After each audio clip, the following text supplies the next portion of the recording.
Oke, jadi berikutnya kita bicara mengenai pajak, ya.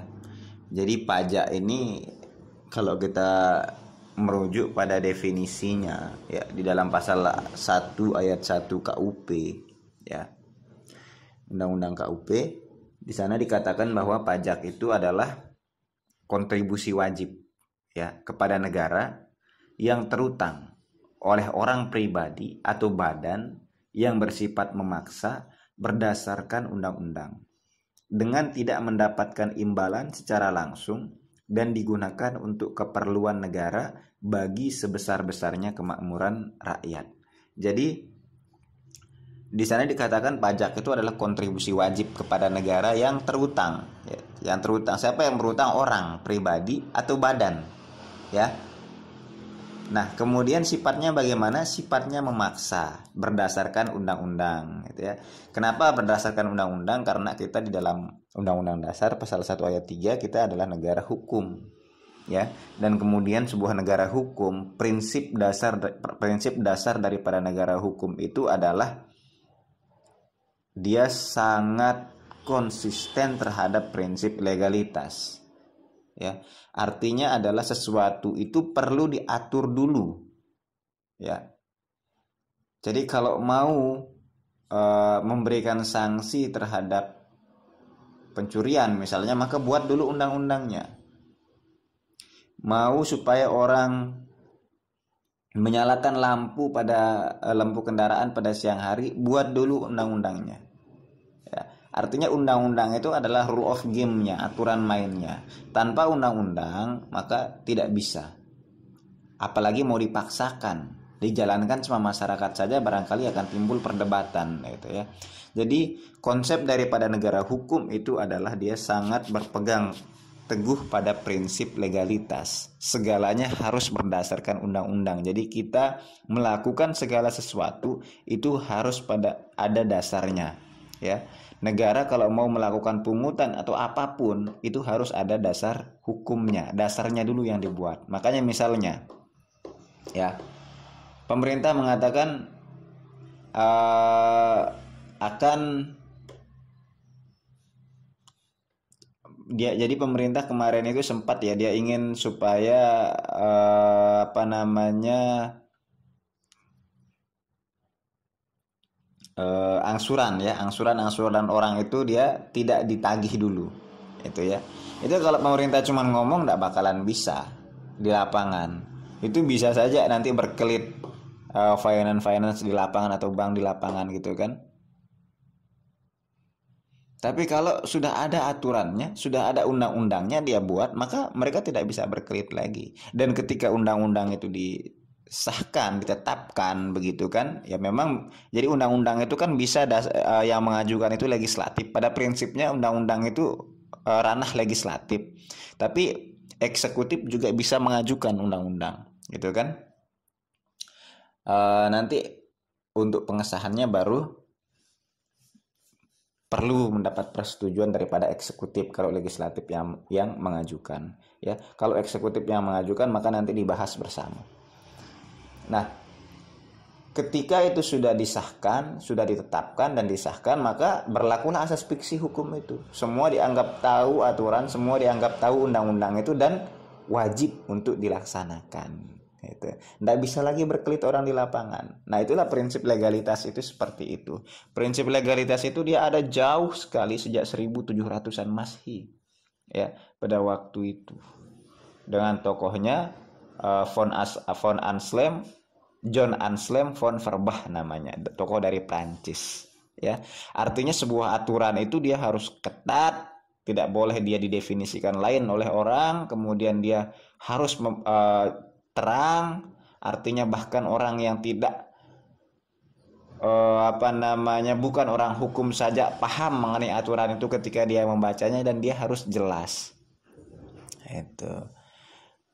Itu prinsip legalitas. Makanya di dalam pengertian pajak itu memaksa berdasarkan undang-undang. Artinya harus ada undang-undang dulu, gitu kan. Nah, dengan tidak mendapat imbalan, kata definisi berikutnya.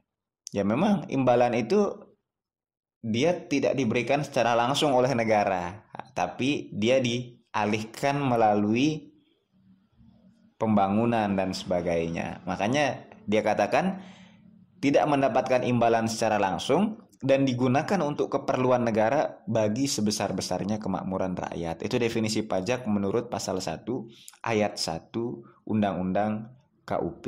Itu ya. Jadi kalau kita berbicara pajak itu sebagai kewajiban, ya, kita sebagai warga negara di dalam bernegara, apa sih dasarnya? Itu kan semuanya itu ada di dalam Undang-Undang Dasar. Undang-Undang Dasar ini kan di aturan paling tinggi di dalam hierarki peraturan perundang-undangan kita. Jadi di pasal 23A di sana, coba silahkan dilihat, ditegaskan bahwa pajak dan pungutan lain itu yang bersifat memaksa untuk keperluan negara diatur dengan undang-undang, ya, sesuai dengan ketentuan pasal 27 ayat 1. Jadi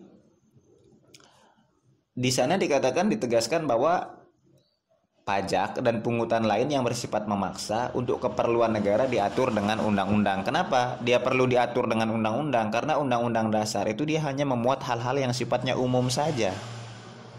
Itu ya. Jadi perlu dia untuk pelaksanaannya perlu dibuat undang-undang, itu kan. Bahkan undang-undang itu pun memerlukan peraturan pelaksana lagi di lapangan. Itu kan.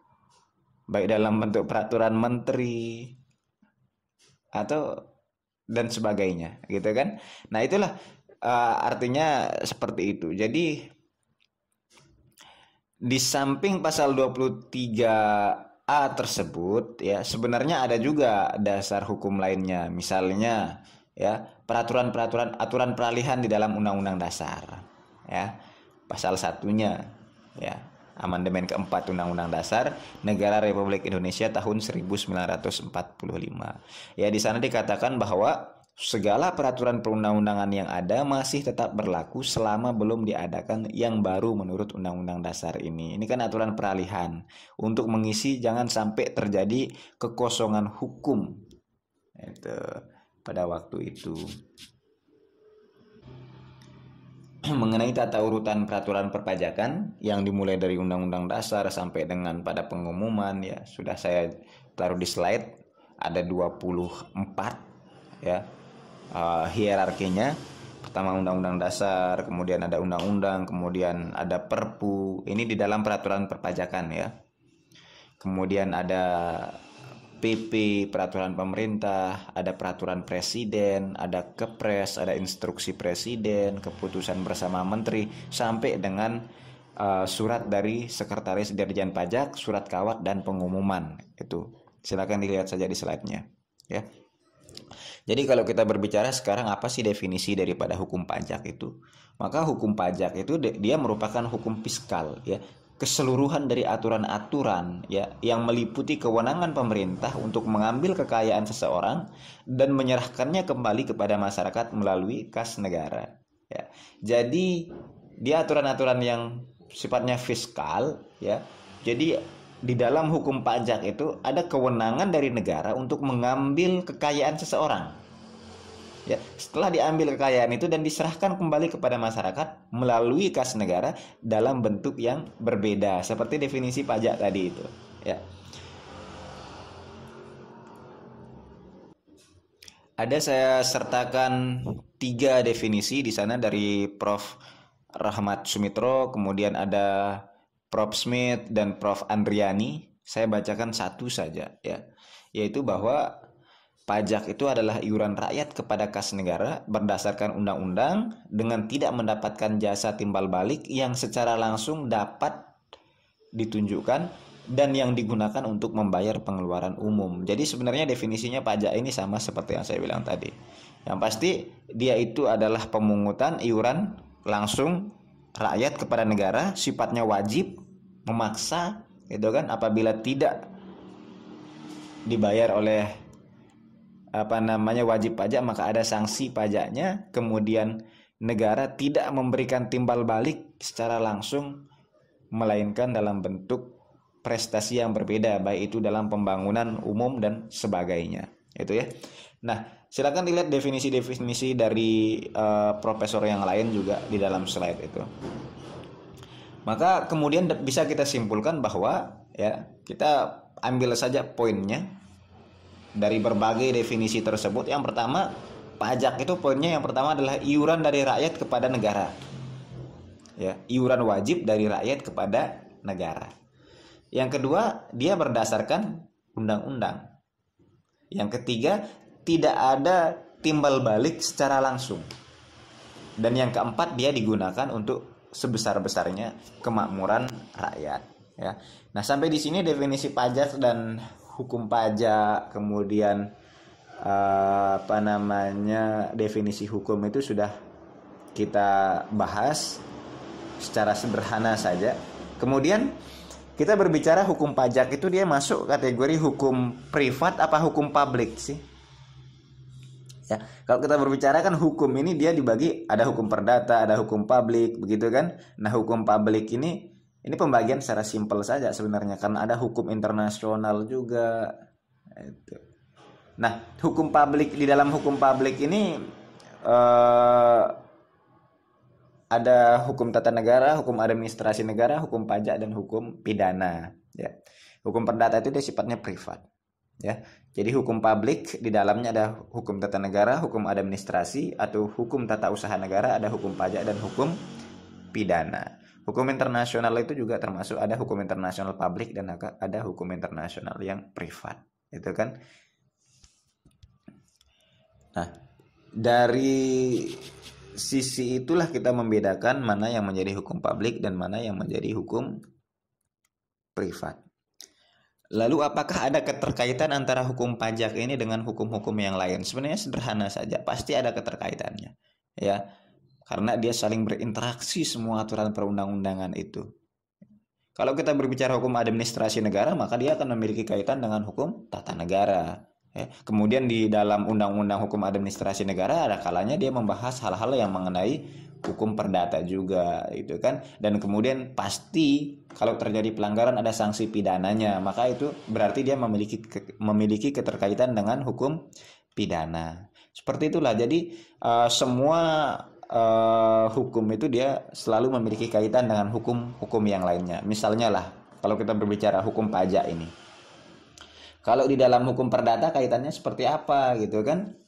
Maka misalnya tentang domisili. Di dalam pasal 25 KUH Perdata kan ada diatur tentang domisili.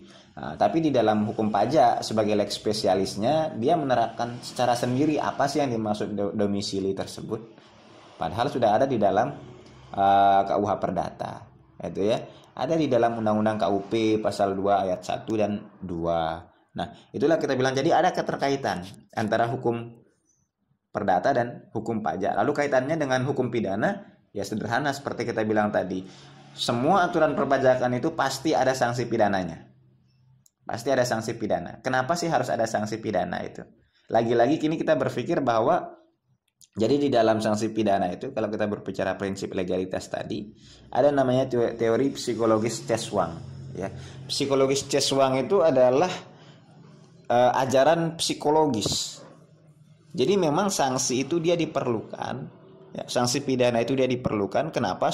Karena karakter masyarakat ini tidak patuh. Jadi kalau dia diancam dengan pidana, ancaman pidana itu ancaman yang paling mengerikan memang, ya, dibandingkan ancaman-ancaman yang lain. Kenapa? Karena ancaman pidana itu dia memuat mengenai pengekangan terhadap kebebasan orang lain, ya. Dia dipidana penjara misalnya, atau kurungan, itu hanya sanksi pidana yang memuat tentang itu, ya. Jadi harus dibuat takut orang itu supaya dia patuh.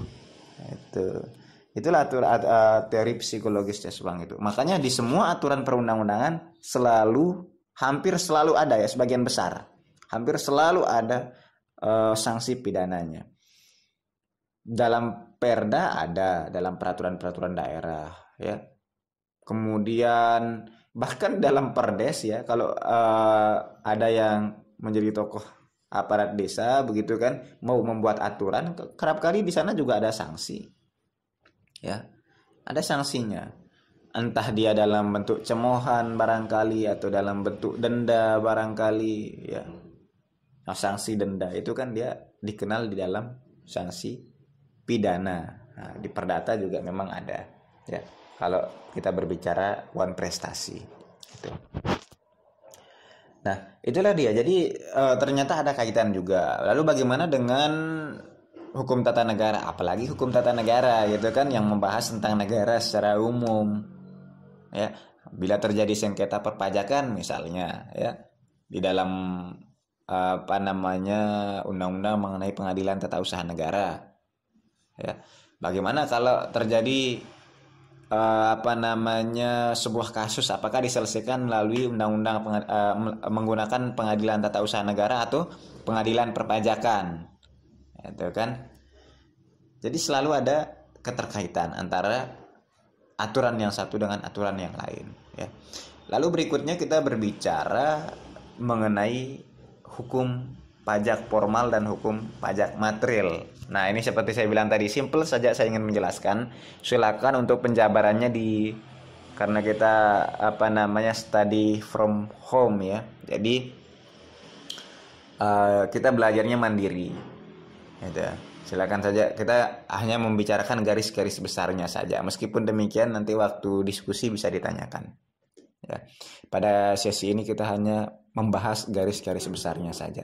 Jadi kalau kita berbicara hukum pajak formal itu selalu seperti saya bilang di awal, namanya hukum formal itu dia adalah aturan yang digunakan untuk menegakkan hukum material, aturan pelaksananya. Maka kita berbicara hukum pajak, kita di sana berbicara bagaimana pajak itu dalam pemungutannya ya seperti apa, kemudian hubungan antara wajib pajak dan negara seperti apa, penerapan sanksinya seperti apa. Ya, itu semua ada diatur di dalam undang-undang KUP tadi. Kemudian kalau kita berbicara hukum pajak material, maka di dalamnya ada undang-undang pajak penghasilan, ya. Kemudian ada undang-undang PPN, ya. Kemudian ada pajak PBB dan sebagainya.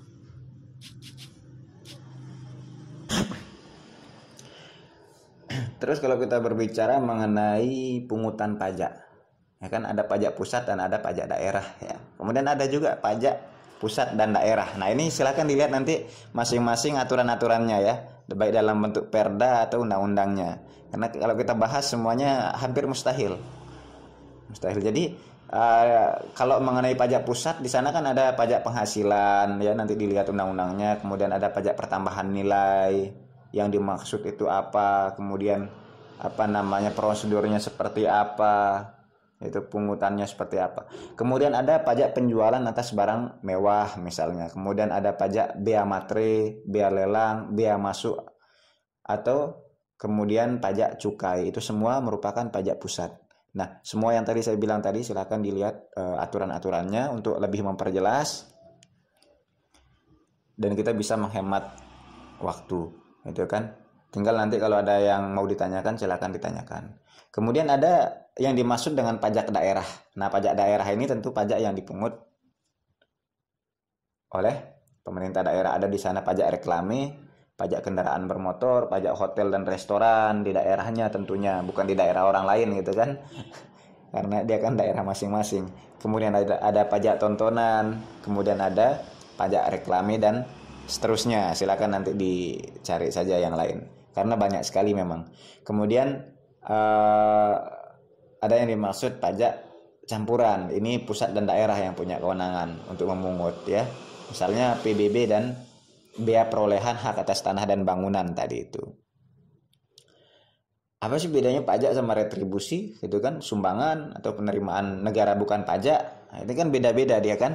Kalau retribusi ini kan pembayaran kepada negara gitu kan, kepada mereka yang menggunakan jasa negara. Nah, itu misalnya jasa negara seperti air pump, PLN, retribusi pasar dan sebagainya gitu kan. Kalau mereka tidak menggunakan itu ya enggak kena retribusinya gitu kan. Kemudian ada yang disebut sumbangan atau iuran. Nah, ini karena ada prestasi tertentu misalnya ya, prestasi itu dia tidak ditujukan kepada apa namanya seluruh masyarakat, melainkan hanya sebagian tertentu saja. Misalnya ya, Ahok pernah meminta kepada apa namanya perusahaan-perusahaan yang ada yang punya usaha di pinggir jalan untuk memasang CCTV. Nah, misalnya untuk mencegah meningkatnya angka kriminalitas di kota Jakarta, ya itu dalam bentuk sumbangan atau iuran, gitu kan? Jadi itu kewenangan daripada gubernur juga bisa. Kemudian misalnya dalam pemeliharaan prasarana jalan terhadap perusahaan-perusahaan yang berada di sekitar jalan tersebut, boleh-boleh saja. Itu dalam bentuk apa? Dalam bentuk pungutan yang terkategorikan sebagai sumbangan atau iuran. Ya. Kemudian ada juga sih yang disebut penerimaan negara bukan dari pajak. Ya, misalnya apa? Kalau kita berbicara instansi, misalnya ada SIM, STNK gitu kan, dan sebagainya, itu kan masuk penerimaan negara bukan pajak.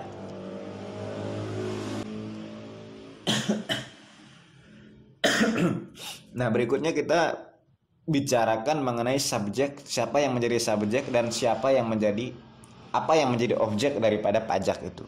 Subjek pajak itu kan masyarakat ya, atau individu lah kita bilang, subjek orang. Ada juga badan usaha, orang atau badan lah, atau badan ya. Orang atau badan hukum itu menjadi subjek daripada pajak. Kemudian ada yang disebut dengan objek pajak. Objek pajak itu apa? Nah, objek pajak ini adalah sesuatu yang dikenakan pajak. Misalnya penghasilannya kah? Jadi orang kalau tidak punya penghasilan ya tidak kena pajak gitu kan.